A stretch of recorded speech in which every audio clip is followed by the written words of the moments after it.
Пожелавам ти. Пожелавам ти да се излекуваш от своите страхове, мъки и несигурности. Онези, които ден след ден животът ти изпраща, за да те накара да погледнеш към светлината.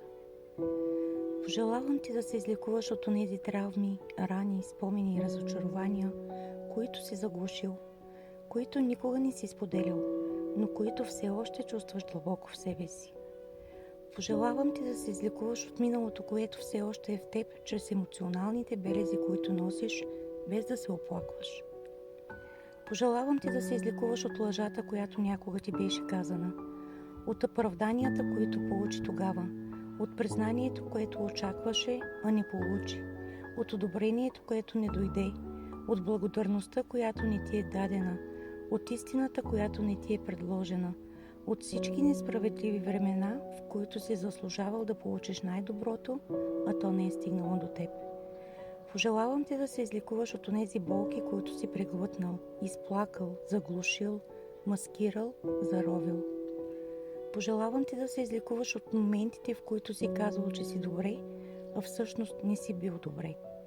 Моментите, в които си преглъщал плача, гнева, тъгата, страданието, предателството, разочарованието и си се усмихвал така, че светът да не вижда болката ти, за да може усмивката ти да стопли нечие сърце. Пожелавам ти да се излекуваш от моментите, в които си се чувствал сам, с мисъл, че си изоставен от всички, дори и от Господ. Пожелавам ти да повярваш, че Бог знае тревогите ти и те гледа търпеливо, а животът те лекува, но лечението е процес. Изцелението може би ще бъде бавно, дълго, тихо, болезнено, понякога трудно и невъзможно да се справиш сам. Но това се случва.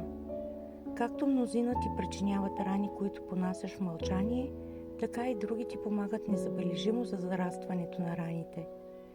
Пожелавам ти да се излекуваш от себе си, от всичко, от което се страхуваш, от всичко, което казваш и от всичко, което премълчаваш. Пожелавам ти всичко, от което се нуждаеш.